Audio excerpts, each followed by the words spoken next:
Andrew Hubermans, these mega huge podcasters. They identify a problem. You want to live longer. You want to live healthier.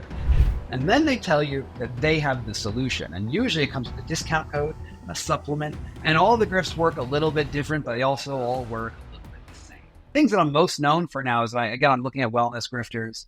I've done a bunch of pretty big podcasts on Andrew Huberman's sex life. That was with the New York Magazine. If you've ever seen that, he was sort of taken down recently. I was one of the primary sources in that. I've done a big video recently on AG1, which is like that supplement powder that every podcast advertises.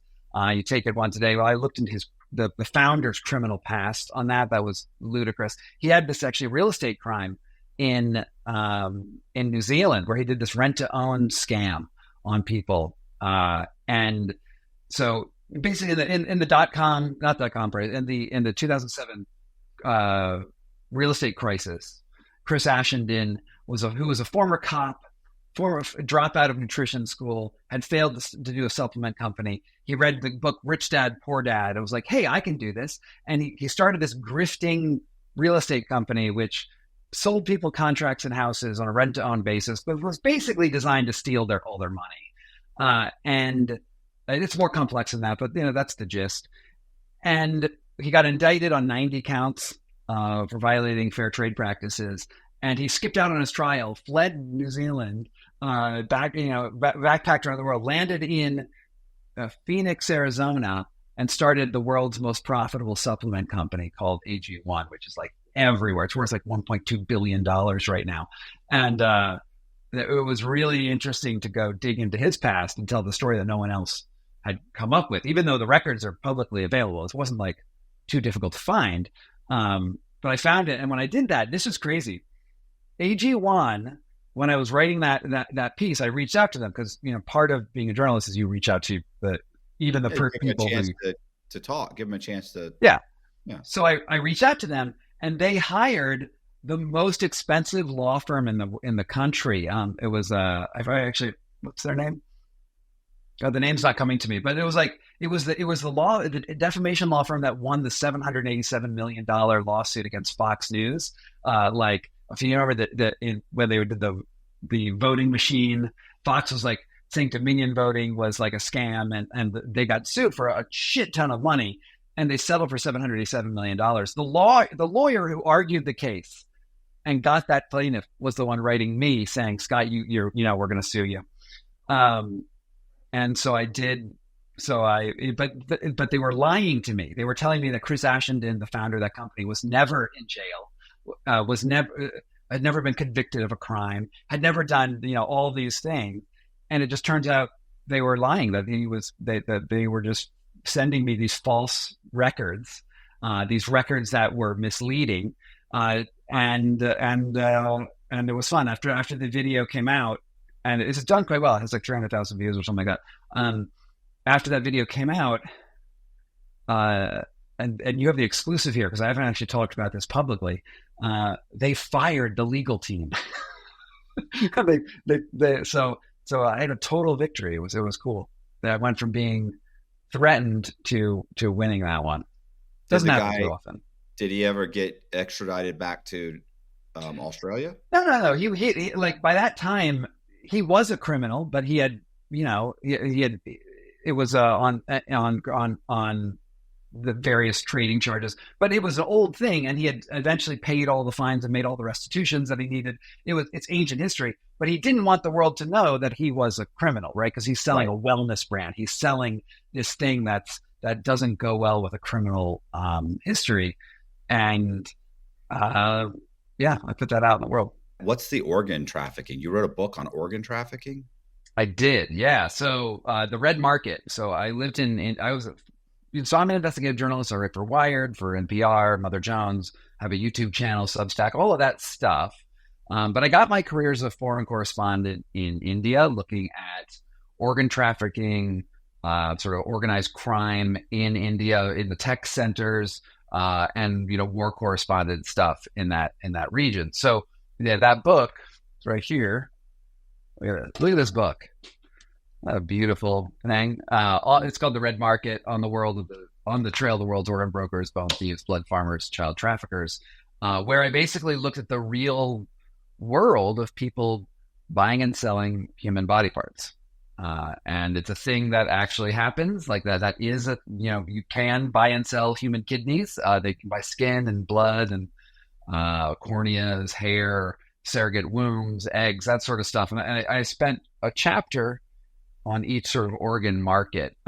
It's about 10 years old now, or maybe even older. Maybe it's about 13 years old now. So it's a little bit out of date, but I can only say that the market's gotten way worse than it ever was back then. I want to say I read an article in Wired magazine about this. It might have been Wired, where they actually had like how much they were going for, the whole thing.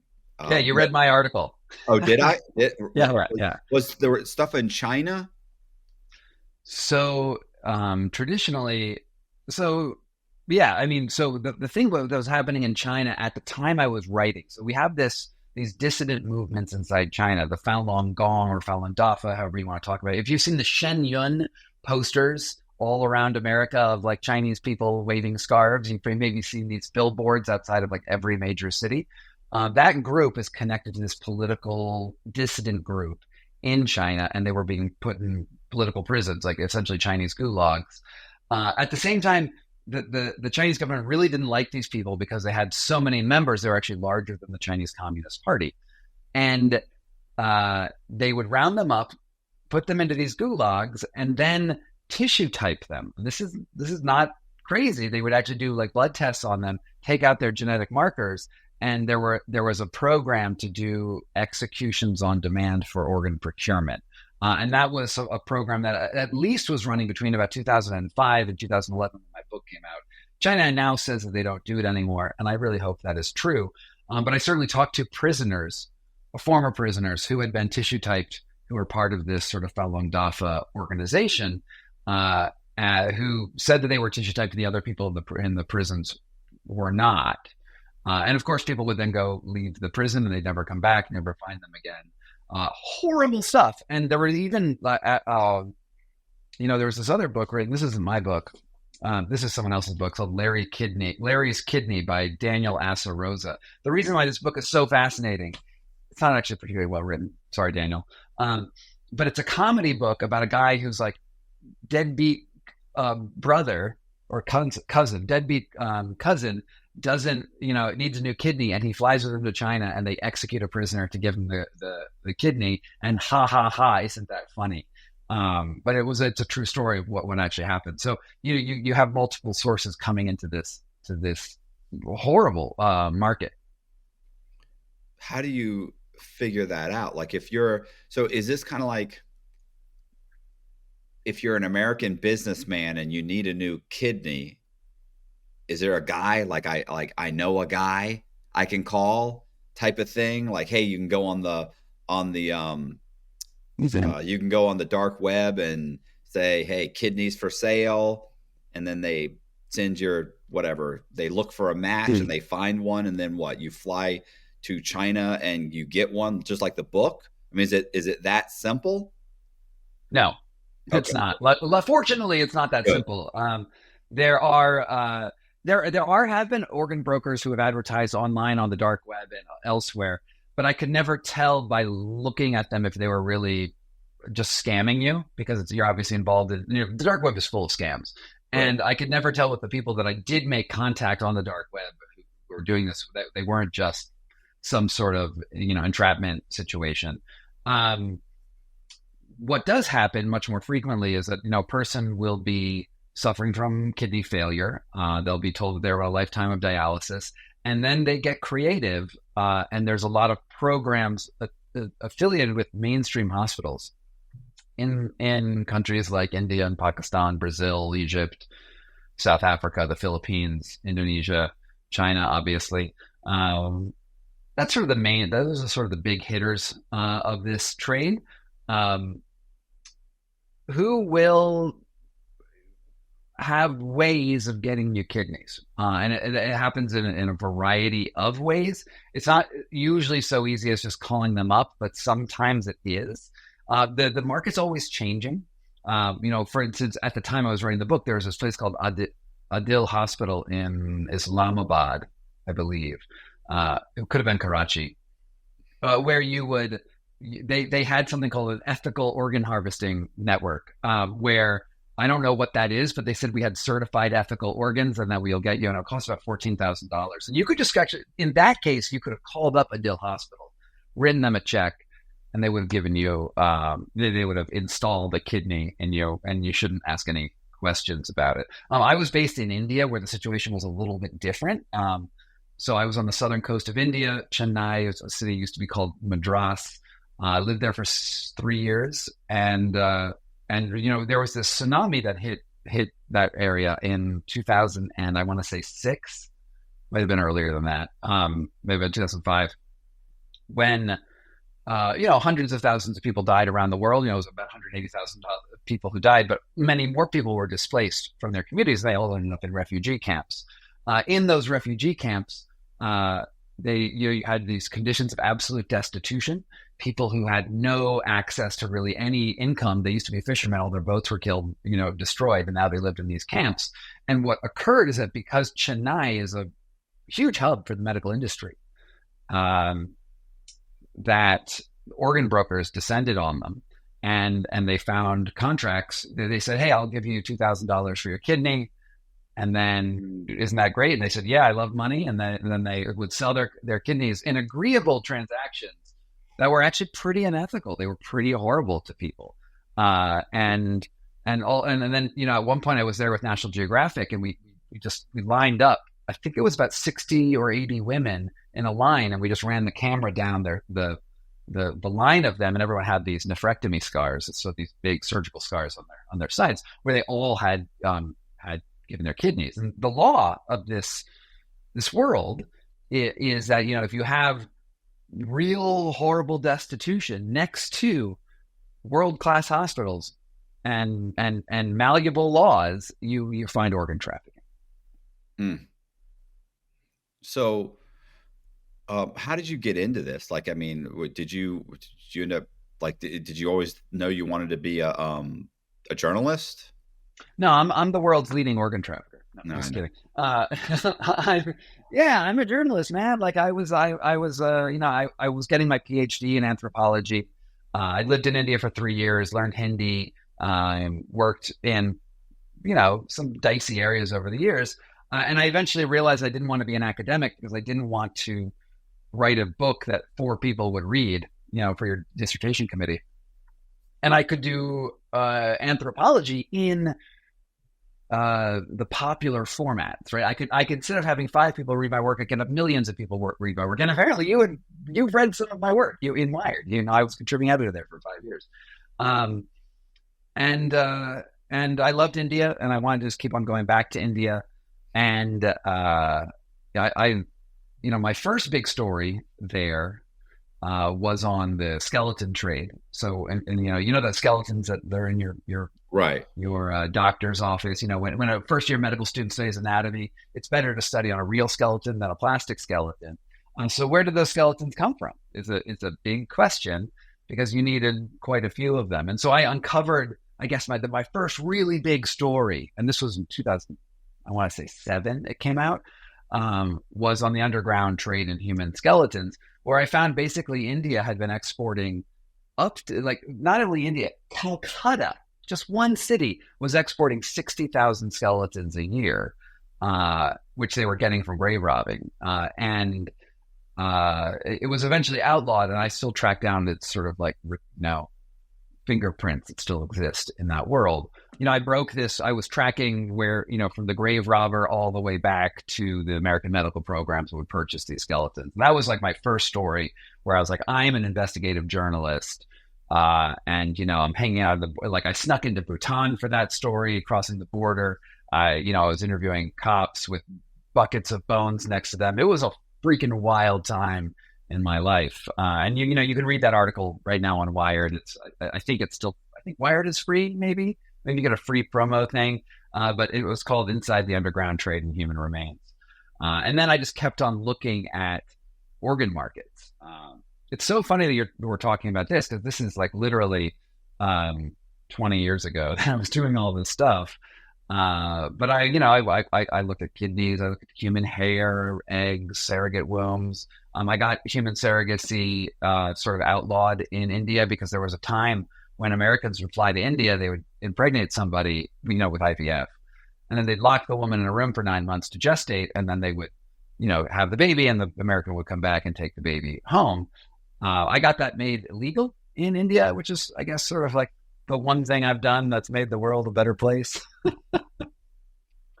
I keep going back to the story about the harvesting the organs, because it makes me think of there was an episode of Law and Order where some rich guy's daughter or something, I think, needed an organ, and there was like a poor black guy that happened to was a perfect match, and one day he gets mugged and wakes up in Central Park, and his kidney or his liver's gone, whatever it was, a part of it or the whole thing, however it works, and was gone. And they track it all the way back, and they figure out she's the one who got it. Yeah, that's obviously a TV episode. That's not how the organ trade works. Right. And that's one thing that I think is really important to separate fact from fiction, because the waking up in the bathtub full of ice, the tourist goes to Tijuana, there's a honey trap, and then they end up without a kidney. That's just all bullshit. And the reason why it's bullshit, and the reason everyone should know it's bullshit, is because... Hey, real quick, just wanted to let you guys know that we're looking for guests for the podcast. If you think you'd be a good guest or you know somebody, do me a favor. You can fill out the form. The link is in our description box, or you can just email me directly. Email is in the description box. So back to the video. If you don't have to get the police involved, you don't get the police involved. Like, there's not a big kidnapping market when you can offer somebody money to do it. You find someone who's very desperate. You don't want to go after Americans where we have a legal system that, it's not great, but it does, try to look for these things. And that's a pretty shocking crime in that sense. Usually the criminals try to choose the least risky method to do their activities. Although I will say, the caveat is that sometimes they're pretty sneaky about it. In Bangalore, so it's now called Bengaluru, it's a South Indian city. In the 80s and 90s, more than 1,000 kidneys were stolen at hospitals during surgery. So you'd go in with like an appendectomy, you need your appendix coming out, and they'd go in and they'd also take your kidney. That was a real series of crimes that occurred, and estimates are about 1,000 kidneys were stolen in that way. So sometimes you get some bizarre outcomes, but in general, it's very rare to have a violent crime turn into organ trafficking. And I know that I'll probably find examples where it has happened, but those would be the exception, not the rule, especially when you're trying to build an industry around it. Like, if you want to do one kidney by kidnapping, sure, there's no reason why that couldn't work in a one-off case. But if you want to do 4,000 of these operations over the course of a few years, you have to have a very different system in place for that. And that system does exist. It just operates differently. Did you ever see the movie Repo Man? Yeah, it's been a spell, though. It's been a while. Do you know what I'm talking about? Where they're giving they're replacing organs, but they finance them, and then if you can't pay, they come and get them back. Oh yeah, right. No, it's been a long time since I've seen the film, but yeah. Yeah, Jude Law is in it, and then Forrest Whitaker. Right. Yeah, there's lots of. I mean, it makes great fiction fodder for sure.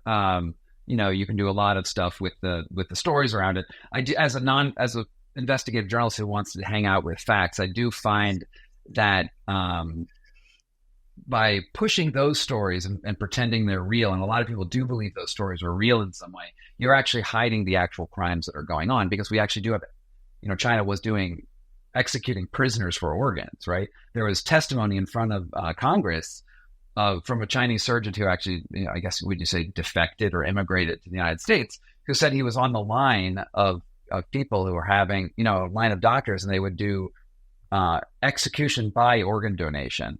And he described people, I mean, he described it even without anesthesia, which I find sort of crazy that they would do that. But, you'd start with the kidneys, and then you take other things until you finally take the thing that kills them. And he said he performed multiple of those operations. Mm. And that's horrible, right? That's a legitimately horrible story. So yeah, I don't know why we need fiction when you have like true No, I was horror. gonna say that's pretty horrific. I just don't know how you end up. I'm not sure. Other than an article, I don't see that being super popular. It's an Yeah, the art. Saw franchise is all about it. They're ready to Oh, go. it's horrific. Maybe a documentary, but China's not letting you in. They're not going to take you into the tour of the prison where this was happening. They're not going to let you visit the hospital. Seems unlikely. Seems Yeah. unlikely. The Yeah. guys that are buying the kidneys aren't going to be like, yeah, I needed it. I didn't want to wait 2 years. I was sick of the dialysis. I heard for 40 grand, I got a for sure thing within 2 weeks. So did you talk to anybody that actually had bought a kidney? I very intentionally looked only on the supply side of the chain. And the reason for that, actually, maybe in India, I did speak to a few recipients, but I wrote mostly, I wrote primarily about the people giving it up, because you enter into this very ethically complex situation when you the reason this organ market thrives is because of the idea that you're saving a life, not that you're taking a life, right? There's always this happy story in organ transplant news articles. You read these all the time. The gift of life occurs in a number of ways. This organ donor saved all these lives. And you get the positive story rammed down your throat all the time in the mainstream press. It's the most overriding narrative. What is not talked about is the procurement narrative. And I wanted the red market to look all on the supply side of this, because it's too easy to get into moral ambiguity. And when you have people who are really being taken advantage of, who are really, really suffering because of the organ markets, the happy story on the other side is a distraction, because it's saying, oh, but there's a way that this is all okay. With the surrogate story that I talked about, I did meet a woman in San Francisco. I met her also in India, who had rented a surrogate womb in India, and then got the kid to come back to America. And I told her side of the story. And I feel like that was, it was okay to tell that, but some people might think that it was still okay. Hey, here's a way I can go do it. Like, here's a way I can go access this stuff. I'd much rather tell you the bad side, so you don't even want to access it. So you were afraid that the article could be used as like an Of course, yeah. Okay. All of my articles can be used as instruction guides to commit crimes. It's terrible. And as somebody with a former criminal history, maybe I should worry about this here. Yeah, I'm good. I got, yeah. That seems way, way beyond anything I could even imagine. And it doesn't seem very lucrative. But it's funny. I've often mused that if I had a different set of ethics, I could have been the world's the richest organ broker in the world, because I actually do know how to set up these transactions. And it's funny when for a while, from about 2007 to about 2013, that's how most people knew me, was around organ trafficking. And anytime there would be a major disaster or, some economic shift, I would get emails from people asking me to procure or broker deals. Notably after the Haiti earthquake, and when was that? 2012, was that when the Haiti happened? Lots of people died in Haiti. Horrible situation. There were a lot of dead people and a lot of skeletons, and 3 different people contacted me asking me to help sell a large lot of human skeletons. So, I mean, this stuff is real. Why are they contacting you? I thought you were against it. I am. They're idiots. I don't know why they contact me. I get all sorts of random emails from people. But yeah, they thought that I would broker, so I do have a policy that, I do not help people buy and sell human body parts. I don't know why I had to have that policy, but that's the policy that I keep to here in my tiny company. Yeah, it's funny. I get contacted. Well, I really don't anymore, but there was a time when I would get contacted constantly by fraudsters who would say, "Hey, I can give you a few $1,000s if you'll just have a conversation with me for like an hour." I'm like, I'm not doing that. Yeah. I'm not getting added to your future indictment. Like, no thanks. I've been to prison. Um, Yeah. You were going to that be the would Frank Abagnale of fraud. Is that right? Yeah. So yeah, or I even had a guy one time kind of befriend me for months, and Yeah. then flew down to Tampa, wanted to have coffee. We had coffee, and like 3 minutes into coffee, he said, "Look, I contacted you, and I came down here because I wanted you to know that I'm like for real, and I need you to help me do this."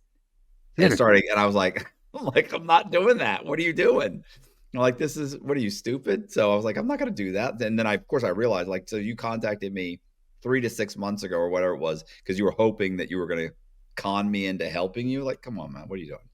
Get out of Right. here. So Right. people are idiots. Yeah. What are some of the, what are the other books that you've written? So I've written, again, 6 of them, and they are like, I'm pretty ADD. If you've already been watching me, I look like a person who has ADD. They're all over the place. So the first is on organ trafficking.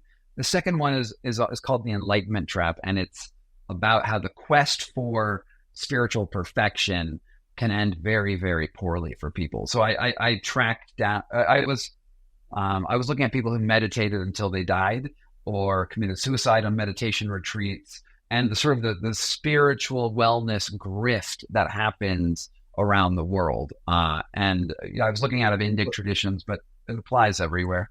What is that? I don't understand what you're saying. What like where people pay to be taught, or are you just All saying sorts people of that just things. meditate to an extreme? So there's a lot of ways it happens. It's not just one thing. And I do have this YouTube channel called Scott Carney Investigates, and you can go sort of dig into a lot of those videos because I have quite a few on my channel. But essentially, when someone, if you look at like a sort of like Buddhism, right? The idea that, you might have if you don't know anything about Buddhism, you might think that Buddhism is all about levitating monks, right? If you don't know anything about it, right? Or like that peaceful character is also a warrior, or someone who has superpowers who can levitate or walk through walls or things like that. These are ideas that are not accurate, but they are out there in the public consciousness. There are many, many Buddhist teachers who play on those ideas, who will sell you an idea that you can meditate your way to superpowers of various sorts. You can meditate your way to love or wealth, or you can manifest reality through the power of intense meditation, essentially making you a Jedi, right? There's a lot of people who at various levels come into that. And then when people have these ideas in their heads and then start meditating, you will notice that when you meditate, reality changes a little bit. Like light may change in your environment. Time may speed up or slow down, or you may have insights that you've never had before, and you may think that you're special. And then when you push those logics and the ideologies that the teacher may tell you are varied, but one of them might be that you could meditate and become an angel or something called a bodhisattva, or you could become enlightened or something like this. Some people take those physiological signs as an indication that they have achieved a spiritual end point, and they will declare themselves enlightened. They may do things that don't make any sense to outside viewers. I mean, for instance, let me give you an example. In 2006, I was leaving my PhD program. I was going into journalism. I was on that like cusp between those two parts of my life. I was leading an abroad program for American college students in India, and it was called. The name of the program was India from Brahma to Buddha, right? So that Brahma is a Hindu god and Buddha is obviously Buddha. And we went to all like the holy sites in North India, with the highlight being meeting the Dalai Lama and going to a 7-day silent meditation retreat in a Tibetan tradition. And on the 7-day silent meditation retreat, my best and my brightest student, so I had, I think, 18 students under me, and my best and the brightest student, we did the 7 days. She was meditating in front of me in full lotus pose. She really was into it. Personally, I hate silent meditation. But at the end of it, she climbed up to the roof of the retreat center in the place where the Buddha attained enlightenment in Bodh Gaya, which is rural area of India. And she wrote in her journal she is a bodhisattva, and then she jumped off the roof to her death, believing that all she had to do was leave her body to become enlightened. And this opened up my eyes to this craziness in the spiritual movements, where you can be meditating on this idea of bliss, on empathy, on love, on the impermanence of life, and, things that you would think are like good things to think about, but you could end up in this catastrophic outcome. And that was sort of the origin point for a lot of the stuff that I did, including that organ trafficking work, because I was tasked with bringing her body in 110 degree heat, basically bringing her body out from Bodh Gaya to Delhi, and things got very physical. And I was, people were trying to haggling over her body parts. There was a whole madness that went along with that, and I wanted to know, like, was she enlightened? Is there enlightenment? Like, why did she kill herself? Why was this happening? And that led me down this whole road to writing the Enlightenment Trap. So that was like the second stage of my career. I went from the organ trafficking guy to the Enlightenment's a little dangerous, guys. Let's talk seriously about it. But, the way most people know me isn't that stuff. That's sort of like my background. Most people know me because of a guy named Wim Hof. Have you ever heard of Wim Hof, the famous Iceman? He's Dutch. He jumps in ice water and can control his body temperature. He's super famous. Mm-hmm. So this was in 2013. He was a guy selling a meditation program where he could heat his body up with the power of his mind. You see photos of him on icebergs in his underwear. And he said, I can, teach you to do all this stuff. And I thought he was crazy. He was going to get people killed like the other gurus I was looking at. So I went out to debunk him. But I tried his methods and it worked. And all of a sudden I was doing this icy meditation. I was like, this is crazy. I climbed up Mount Kilimanjaro with him. It was negative 30 degrees out. I was in my underwear. There's, the photos are relatively famous. And I wrote this New York Times bestselling book about Wim and the sort of the power of cold and breath work.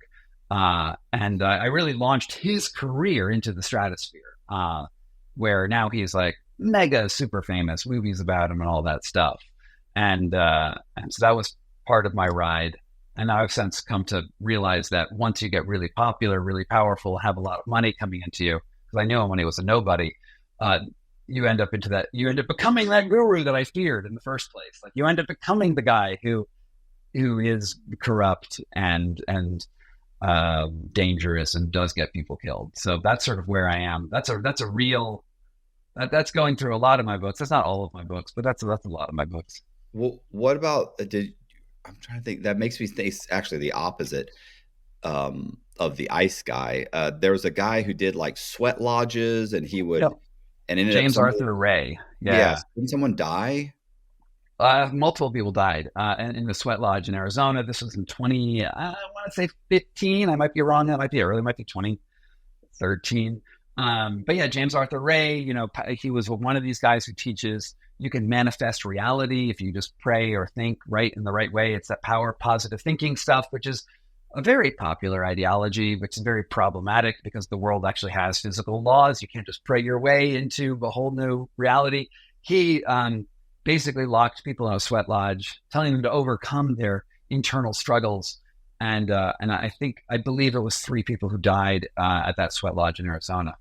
And true tragedy. And then this sort of stuff happens a lot in a lot of different ways. Usually, here's the interesting thing about these spiritual gurus.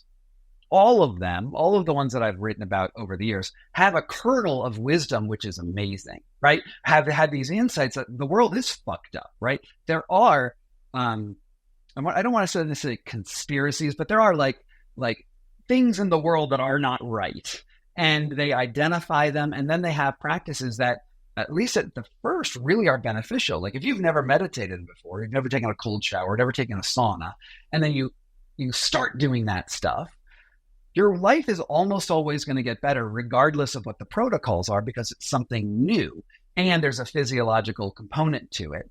And it doesn't really matter what the practice is. It's sort of like, I call it the law of speedy gains. Have you ever heard of the law of diminishing returns? You start something, and then And over time, you just have to put more and more effort in before, to get more and more returns. But the flip side of that is if you start something new, you've never done it before, you have an incredibly fast learning rate. Like if I tried to teach you ballroom dancing, actually, I'm a terrible dancer, so I wouldn't do that. But like, let's say I took a ballroom dancing class, I would get so much better in a week, like so much better. I'd be like, doing the cha-cha a little bit, not great, but I'd be doing a little bit. That's the law of speedy gains. You have a lot of increase at first, and then it tapers off. With all of these other methods, you also have that same effect. At first, you have this huge improvement in your abilities, whatever it is that you're training. And then as you hit that asymptote where things start leveling off, that's where they hit you with the sign up for my level 2 course. My level 2 course is going to cost you X number of dollars, whatever, X number of commitments, whatever it is they're trying to get from you. And the level 2 course is never as good as the level 1 course. I don't care what you're looking at. There's no you never get to those. You never become the Jedi that you hoped you would be, right? There's never that thing, but they have caught you, and usually they link an ideology to it, like the ideology being you are a good person, or you have achieved a special status, being enlightened or connected to God or Jesus or whatever it is. They connect that ideology to those physical sensations, and they've hooked you, right? I mean, it's just a classic grift. It's a classic fucking scam, and we've been doing that scam probably since the beginning of humanity in one way or another, and so it's really complex because there are good things about it. It's not bad to learn to dance, right? It's not bad to try a lot of things, but they get cynical at some point once power and money get involved. Why is it that all of the gurus out there, all of the religious teachers end up fucking their 20-year-old students? Like, there's a reason. It doesn't matter what faith we're in, right? Hindu, Buddhist, Muslim, Christian, they're all fucking their 20-year-old students or their kids or things like that. Like, it is a trope around the world. Yeah, I was going to say the Grant Cardone, it seems like the whole Grant Cardone, you get it sounds like a bunch of really good stuff, and then when if it doesn't work out, it's because you're not doing it right, because you need special classes for you to really focus in on this. And so sign up for my $2,200 course, and then if that doesn't work, and you're always on the cusp of winning, and if it's not working out, it's because it's you, not us, not me. Mm-hmm. Yeah. 100%. I mean, that's the classic faith healing grift, right? The tent revivalists in Christianity all had that same grift. We're also seeing it now in a different form among wellness influencers, and even influential scientists who come on, like the Peter Attias of the Andrew Hubermans, these mega huge podcasters who sell science in the same way. Like, they're doing these same things where they offer hope. They identify a problem. You want to live longer. You want to live healthier. You don't want to linger in your old age in a hospital bed and then die. Like, even the Buddha was selling that one, right? He was like, you don't want to be frail. You want to flatten the curve and just go right off. The problem is real, right? We all want to be healthy, happy, and strong. And then they tell you that they have the solution. And usually it comes with a discount code, a supplement, and something that's pretty wonky and bullshit and not government regulated in a proper way. And all the grifts work a little bit different, but they also all work a little bit the same. Mm-hmm. Right. So what other books? So you've written 6 books. Six books. Over the course of how long? I mean, my shortest book is 110 pages. It's I'm saying over what the last 20 years? Oh, since 2011, my first book came out. So it's 2024 now. So yeah, over 12 years. So it's one book every 2 years. Your shortest book, what is that? It was about dreaming and why we dream, what dreams do to you physiologically. And it's funny. It started as a book about napping. It was how to take the perfect nap. Right. And I realized that there is totally science to how to take the perfect nap. There's a way to do it, and you can explain it in 5 minutes, and you don't actually need a whole book about it. Even 110 pages was too much for how and why to nap. So then I got more interested in what happens during sleep stages. I did a book about dreams, but I did include the 5-minute description of why you should nap. And honestly, you should nap. You work too much. You deserve a nap. Go do it. I always feel horrible when I wake up after a nap. Yeah, that means you napped too long. Yeah, that means yeah. Let's talk about napping. Yeah. Good one. Okay. So you feel horrible after you nap, and the reason for that is because an average human sleep cycle is like 60 to 120 minutes. So it's usually about being 90 minutes for the full stages of sleep, stage 1, 2, 3, REM sleep.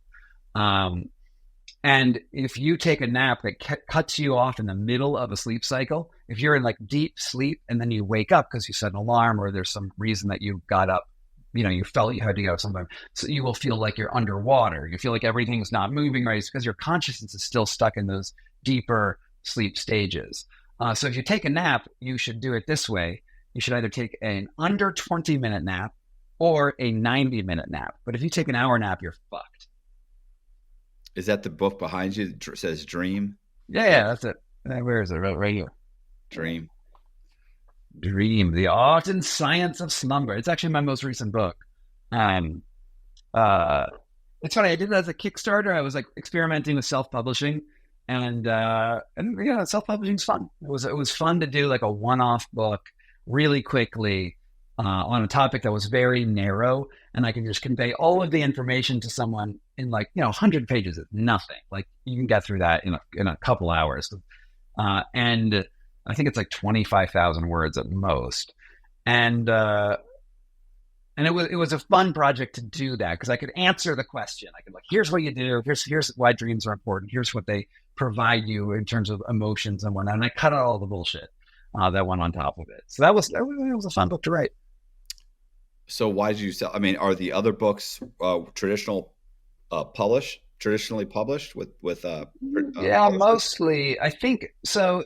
I have, being a writer is really hard. I don't know if you've ever learned anything about the finances of writing, but I think people have this idea that you get something called an advance and then you roll in money and you buy like houses with pools and stuff, and that's awesome. That's not really what the writer's experience is.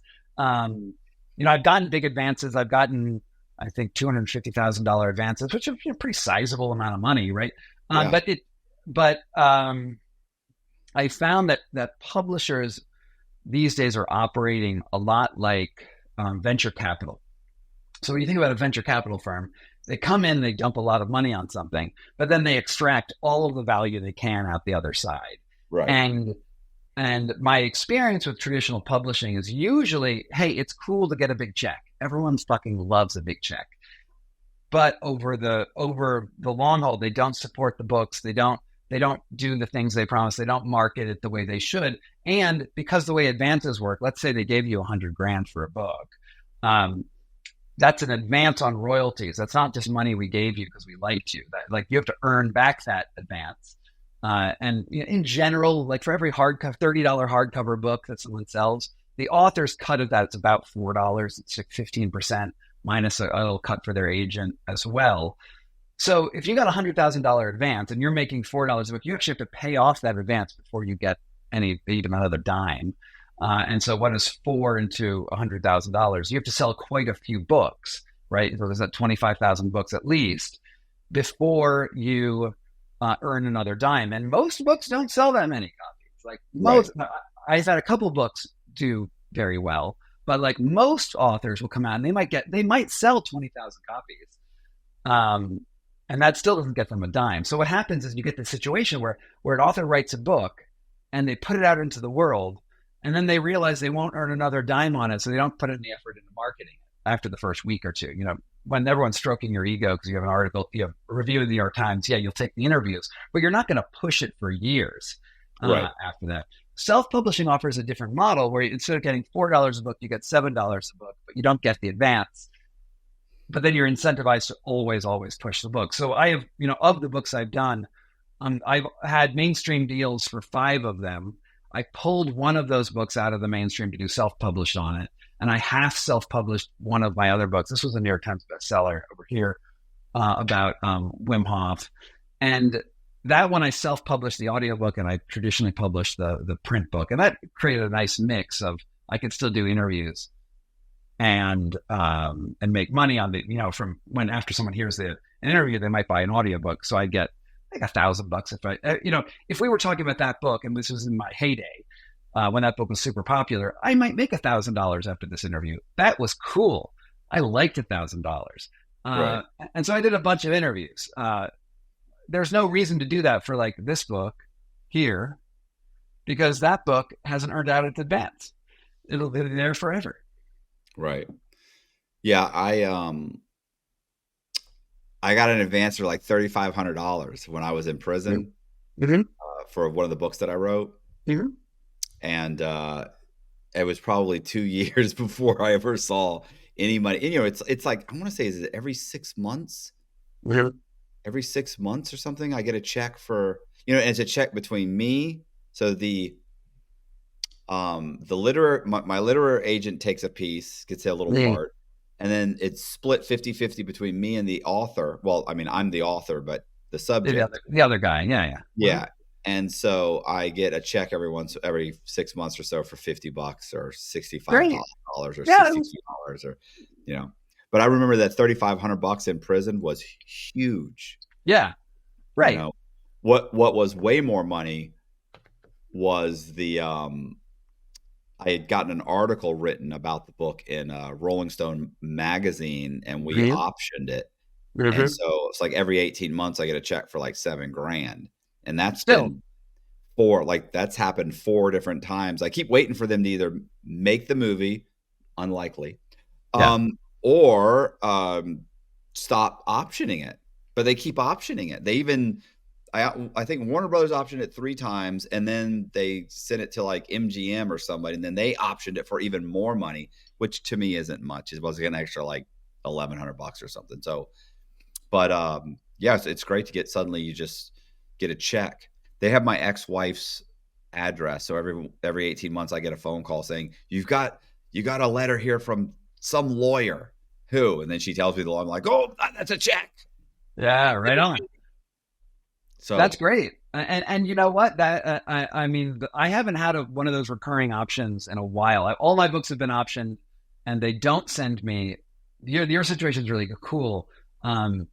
Oftentimes they've never given me the recurring $7,000 every 6 month check. I've heard about it, so congratulations on that. That you won that battle. And they'll never make the movie. They don't make movies anymore. That takes 100 years to get a movie out. I know. I've been out of prison for in 2 days. It'll be 5 years. 5 years. What is today? 16. Yeah, it'll be 5 years. And I've been for 5 years. I have had, I've written 22 synopses and 7 books, and optioned 7 of them. Nice. And most of the options do not continue to go right. You get one option, and then they plan on re-optioning. They want to talk about it. They're going to talk to their team. Yeah. They got to talk to Jennifer. She's getting back from vacation. It's always like, okay, I'll call you back in 2 weeks. Well, let's schedule something, and then they just don't do it. So, and I've had all the meetings and all the sizzle reels that have been made and all the pitches, and yeah, it's nearly. And then I'll go. It's nearly impossible. And then I'll go to the movies and I'll watch Netflix and watch some movie, and halfway through the movie think, how the fuck did this get made? Yeah, it's trash, right? It's a total trash show. Yeah. Well, and as you're doing it, you realize that the way they get made is that, Todd's niece is friends with so-and-so. Yeah. And so-and-so, and before you know it, you're like this is all like nepotism. It's a combination of nepotism and, back scratching and just who knows who. And it's just, and it really just doesn't, the way these movies gets made is not the way you think that they get made. They're not picking the best. It's just when the stars align and suddenly this movie gets made, and sometimes it's a great movie and sometimes it's just dog crap. And you're like, it has nothing to do with really whether it was a great story or not. 100%, man. Yeah. I've been in constant conversations for I think like 10 years on all of the books, and it's like every Hollywood person wants to have a meeting. And in general, actually, it's funny. The reason why I went over to YouTube recently, and I've sort of built up this YouTube presence in the last like year, going from nothing. Now I have like 50,000 or 60,000 followers, something like that. That's a lot on YouTube. Yeah, that great. Subscribers. Yeah. That's a lot of fucking bro. It's great. The average person takes the average person on YouTube that uploads consistently. It takes 3 years to get 1,000 subscribers. Oh shit. Well, so better than average. I like that. Yeah. Anyway, the reason I went over there is because I'm sick of dealing with publishers. I'm sick of dealing with Hollywood executives. I'm sick of dealing with magazines and newspapers because there's all that time in pitching, right? There's all that time in being like, hey, other person, give me permission to go do something, right? And usually the money isn't even that great. Like you might get some money, but it's not like life-changing money. It's like, maybe I'll make it to the next move. What I've learned recently is that if I can just go do my stuff, I can just go out, I can put out a video. Like I learned how to video edit slowly over the last year. I have total freedom to do whatever the hell I want to do. And since I'm super ADD, I have all these ideas going through my mind. At least I can put those ideas somewhere instead of sitting in endless development. So in the last like couple months, I found that people really like, at least in my, I'm interested in everything, but what people really like is me talking about these scientific frauds that are out there. The people that, the personalities of like Andrew Huberman or Wim Hof or Peter Tia or, people in the wellness industry, and then like looking up their criminal records and like looking up like the bullshit that they've been involved in. And that has proven to be a pretty nice formula. I'll probably do that for a few more months and get bored and go on to something else. And that's the brilliance of YouTube, right? There's like, I'm in total control. You're into, this is going on YouTube too, right? People are watching this, or maybe they'll be on your podcast, they'll be on YouTube. You don't have to ask permission. You just get to go fucking call someone up and have a nice conversation. And for some reason, some people actually listen to this shit. Can you believe it? Well, there's like, keep in mind too, there's channels like CoffeeZilla that, are, they 10 million views on on his most recent video. Yeah, that are amazing, so he commented on one of my videos today. Oh, that's cool. Yeah, it was crazy. Then there's Spencer. Is it Cornelius or Spencer? I forget the guy's name. I think I say his name wrong all the time. I've interviewed him. He's also got a channel. Like there's a bunch of these guys that have channels, and they start to look. Once it starts to take off, takes off. Then it's paying when it becomes your full-time thing. Like you can get serious. Yeah, totally. I'm gonna make $3,000 on YouTube this month, baby. Nice. That's fucking great. I'm psyched. I think that's a win. That's a win for YouTube in May. Yeah, that is one. That's a mortgage payment. Yeah, exactly. Well, in Florida it is. I don't know about California or where are you from? I live in Denver. My mortgage is way cheaper than $3,000. Oh yeah. Yeah. Then you're probably good. I was gonna say, I had 2 book deals. Really? Right. Both of them were like horrific. Of course, I was in prison, so I wasn't in a position to negotiate, Right. And then the other books I just self-published when I got out. Mm-hmm. And, and that was way, way more money on self-publishing than, I did not, I kind of, I don't know how you put it. I sold myself short, but I really didn't, by not doing the audio books. Yeah. But the truth is that nobody, I read like a fourth grader. Like it's horrible. Like I'm not, it would have taken a lot of editing for it to come off well. Sure. But let's listen, but every month I make between whatever, I make about $1,500, sometimes more. Right. Like I did Lex Friedman and probably had the Lex Friedman podcast. And I had like 2 months where I was making $3,000-$4,000 a month. Amazing. Like, great. I was like, and I usually, when I do these podcasts, people say, "Oh well, you'll sell more books," and I never can see any real difference. But when I did Lex, I did see a huge surge for about 2 months. I was like, "Wow, this is great." Mm-hmm. Mm-hmm. But yeah, I wish wish I had more time to write. Like I haven't really done much writing in the last probably 3 years, and I have a few stories that a buddy and I are researching. The problem with his researching is that he doesn't seem to understand what is, you know, what is newsworthy and what's not. He just writes everything down and researches everything and finds everything Right. super interesting. And it's like, that doesn't really help the story. It doesn't, I get it. It is interesting. And maybe that guy you could write a book about, or that whole, multi-generational, trek through, crime or whatever it was. But honestly, like that's, the 4 pages you just gave me are a paragraph at best. Right. And so it's dragged this one book I'm working on. It's dragged it on for probably 2 years now. Yeah, I don't suggest working with other people. I've done co-written books. I think that it's usually more trouble than it's worth. I mean, the idea with working with somebody else is you're like, wow, I do half the work. But you don't really do half the work. It's at best 3/4 of the work for half the money at best. Right. And if there's a personality conflict or any number of things go wrong, you can put you in sort of development hell. And those projects can totally fall apart.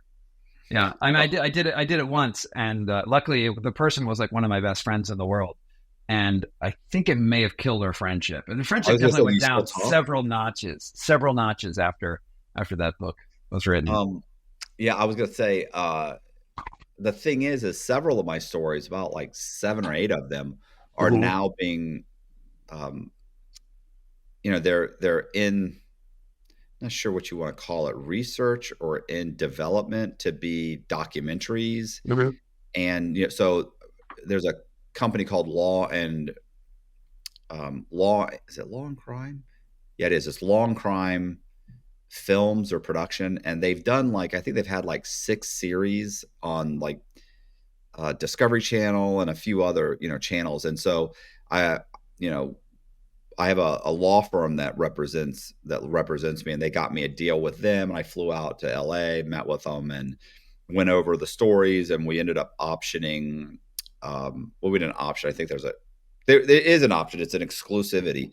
We haven't optioned them yet, but basically they're researching all the stories to try and turn them into documentaries. So some will be full-length documentaries, like maybe a 3-part series, standalone series. And then the ones where you can't get enough people to participate will be part of an anthology, where most likely I'm kind of telling those stories like, hey, I was in prison and here are 5 of the stories that I, developed. And then the other ones will be standalone, maybe a Netflix or some type of a series where it's like a 3-part series. And super interesting going through that process where they're contacting people are screaming at them, the woman that contacts her name is anyway, I don't want to say her name, but she'll contact people. And so if you were a part of a crime 30 years ago and you were never indicted, and now you've got 3 kids and a business, and suddenly you get a phone call, hey, by the way, that drug conspiracy you were a part of that you were never found guilty, or you were never indicted for, you thought had gone away. Well, there's going to be a documentary and we're going to be talking about your involvement. Would you like to be interviewed? If you mention my name, you have no proof. We have transcripts. We have FBI 302s. We have, homicide reports. We have police reports. Like we have, suddenly it's, I'm going to get a lawyer. It's just, sure. Yeah. It's been super interesting. And what's really interesting is the people that are willing to talk. The people that you think, oh, this guy's probably not going to talk. And they're like, absolutely, I'll talk. It's 25 years ago. They're like, what do I care? And then other people, they're unwilling to talk. So it's been interesting. So I'm dying to see what happens. But I'm enjoying the process of going through it. Mostly because I think I always joke that my fear is you go through the whole process and then you watch the documentary or the film or the series and you go, it was all right. So I'm trying to enjoy the process of watching all of this happen. Yeah. So we'll see what happens. Never know with Hollywood. I don't put any faith in them to actually pull things off. No, I don't either. I do hope that it does work out for you. They do air. I've been in just too many rooms where documentaries at any stage they can fall apart. At any stage. I have. Listen, I'm not holding my breath. Right. You know what I'm saying? Like I'm kicked back, kind of just like watching. Luckily, I have at this point. I'm kind of done. Right. You've done your interviews. Periodically I get a phone call with like, hey, who is this person? Or, hey, these two people are not willing to participate. Who else could cover this portion of the story? And you're like, oh, so-and-so, talk to so-and-so's brother. Right. Sometimes there's just nobody and you're like, okay, well then they're like, well then you'll have to come in and fill in that piece. And, I don't have a problem with that. Like if we get to that stage, then that'd be great. Like What's the legality of you making money on a prior crime? Aren't there laws against that? So you're talking about the Son of Sam law. Yeah, that's right. Right. So there's about 13 or 14 states that have Son of Sam laws, which would say, and there is a federal Son of Sam law. So let's say New York, for instance, Berkowitz, right? He had sold his life rights for like $1 million. It's like, okay, so you're this psycho that kills, whatever it was, 7 people or 9 people or whatever. And now you make $1 million. So of course they came up with the Son of Sam law. And it's pretty strict in New York some of these states where they say, look, if you sell your life rights, you cannot profit on your crime. So some states, like I want to say Indiana, says you have to give 80%. Like you can profit, but 80% of it has to go to your victims. Okay. So every state is a little bit different. I'm pretty sure New York is like, no, absolutely not. Now, that's if you were convicted of a state crime. If you're convicted of a federal crime, the federal statute says that if you have a violent crime or a crime of espionage, you cannot profit. But I have a white collar crime. Right. So I wrote a book about my crime and I'm allowed to profit from that. Now, as far as you or me as a journalist writing a story about a crime. Oh yeah, that's fine. Perfectly legal. Like, so me writing stories about these other guys, because I've written stories about, like I said, about 24, 25 different synopses, combination of synopses and actual true crime books. And a couple were memoirs, but they're still true crime memoirs. So I'm allowed to make money off of their books. Now, in some of those cases, I've split the profits with those people. So I'm saying, hey, if I end up selling typically I don't split the book. Right. But if I option it and I sell your life rights, option it. Okay. Right. And imagine almost everybody has signed a life rights agreement with me. So they've attached their life rights to the book that I wrote. If I'm able to sell your life rights, you get whatever that agreement is. Maybe you get 40%, you get 50%, maybe you get 60%. Right. So, but I like I said, I've done that a few times, and I've only had really one that has been super successful at it thus far. And a few of them, and they pay different, right? Like almost nobody wants to pay for options anymore.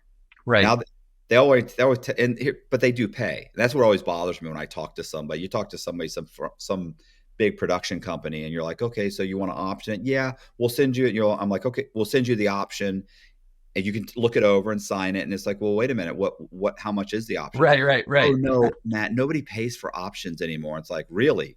Because 2 months ago I just sold one for $3,500. Right. But now you're a liar. Now you're lying to me because I know they do pay. And by the way, my other option, the one that gets renewed, I got one that gets renewed every 18 months. 6 months ago, I just got a check for that one. Right. So why are they still optioning it? Right. And then it's like, oh, well, let me talk to Brad.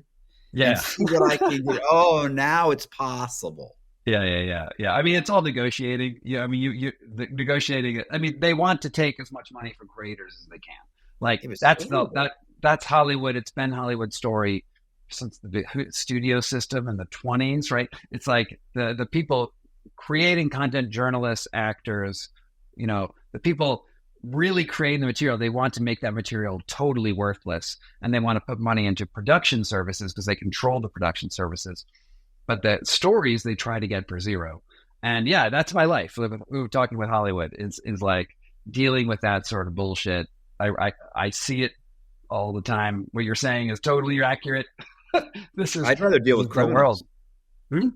I'd rather deal with criminals. Yeah, at least they have a business model usually. I mean, Yeah, it depends on the criminal. Depends on the criminal. But at like, least there's a good chance this guy's lying. yeah, You yeah, talk to a exactly. guy in a nice suit who's sitting in a studio somewhere. He's driving a nice car. He's like, you're like, oh, it's got to be legit, right? Like he works for Warner Brothers. He must be a good guy, right? You're like, Yeah. No way, man. That not guy in the studio is not a good guy. I mean, they might be fun at a dinner party, but they're out there to screw you. Yeah, it's funny. My wife had a deal recently. I mean, it was a few years ago. She had a podcast that was like number 3 in the world or something like that for a little Nice. while. And all of these companies are talking to you, being like, "Hey, can we get on board with your thing?" And one of them, it was a really big company, and I actually don't even remember the name of it because it wasn't like Warner Brothers. It was like someone who works with Warner Brothers, sort of thing. Anyway, hundreds of millions of dollar company. And after negotiating for like 3 months, going back and forth with like details, they finally sent their option to us, and it was for $1. And we were like, "Go fuck yourselves." Right. They're like, "Why did you waste our time for like so much?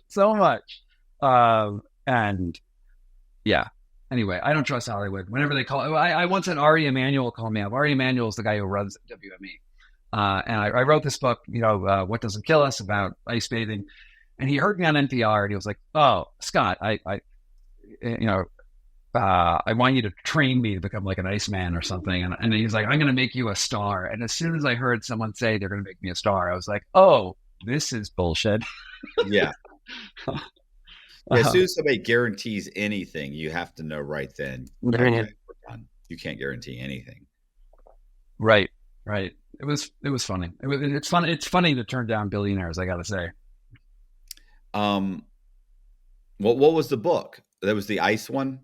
Yeah, it was What Doesn't Kill Us. After that came out, it was a huge. Like I'm not famous now, but I was famous for like a brief moment in like 2017, from like I don't know, like March to July of 2017. Scott was everywhere. I was on like Dr. Oz. I was on like all the radio programs. All the big podcasters had me on.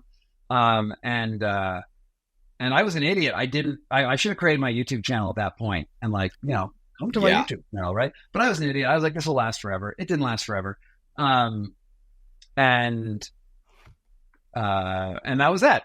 Made some good publishing money, and now I'm realizing that the relying on other people's channels and other people's fame to support you, because that's what you do when you write for a magazine or you get a documentary or you go on someone else's show. You're relying on their capacity to reach people to bolster your fame, but they don't. I mean, they're not going to carry you more than a couple months. Like Lex Friedman, he'll carry you for a couple months, and then you're on your own. And that's not their fault. It's your fault for not having captured interest and have a place for people to land.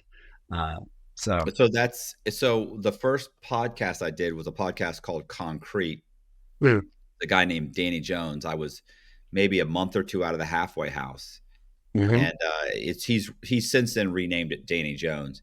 And it's funny because he had about the same. Well, he had about 200 and I think he had about 280,000 subscribers, and he'd been doing it about 7 years. Yeah. So I went there. He said, "You got to come." Okay, so I go do the podcast, and after the podcast, I remember I had to drive across the bridge from Tampa to St. Pete, which is it's like an hour-long drive to his place anyway, and you got to go across the bridge. I was like, "Listen, man, you got to buy me dinner or something." He's like, "Okay." Right. Well, it was like 11 o'clock. He's like, there's like Waffle House is open. Let's go. Yeah, right. We're in a Waffle House, and he said, "Listen, He said, I can't guarantee this. He is, but I think this podcast is going to be pretty big. And I thought, his podcasts have 6,000 views, 7,000 views. Like, this is not going to be big. And I don't really, but then again, I don't really know anything either. And what I didn't realize, I didn't really know how YouTube worked. So I had looked at the most recent videos, and they're like 2 weeks old, and they have 12,000 and 7,000 views. Yeah. Not realizing he had videos on there that had 800,000 views, right. 1.1 million views.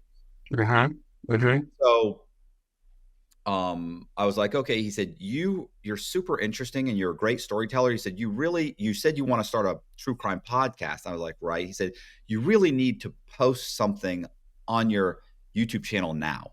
He said, start a YouTube channel and post something now, just talking about how you're going to start a podcast. Yeah. He said, if this does well, you'll get a bunch of subscribers. He said, and if you can, maybe even start telling your story on your channel. Yeah. And I was like, no, I want to do it where I have a production company do it. Yeah, right. Music. And I want, and I don't have the cameras. And he goes, well, you've got an iPhone. I was like, I don't want to do that with my iPhone. Like, I don't even know. No way. And I don't have the software. He's like, well, you have a laptop, right? Like, it's got iMovie. Like, you can do it with iMovie. It's not, it'll look horrible. Like, first of all, I don't know anything. Right. I've been out of a halfway house for 2-3 months. Right.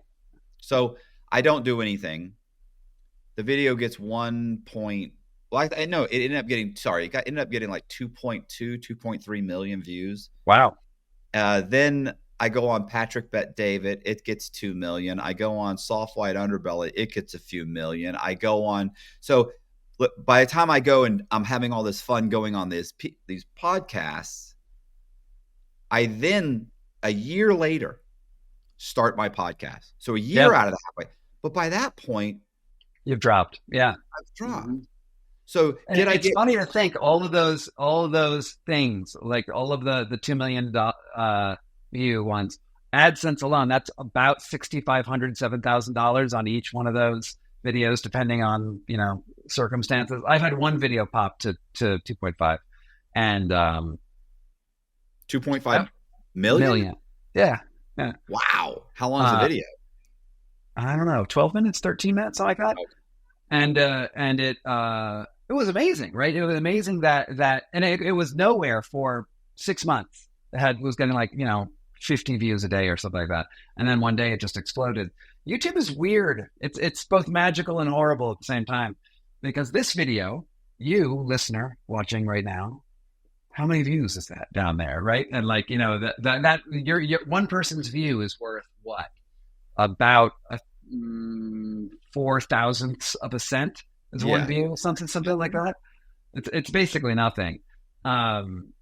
But sometimes the algorithm shines its light down on you for reasons that are completely inexplicable. Like it can be the most random video on your channel, and like suddenly everyone loves it for some reason.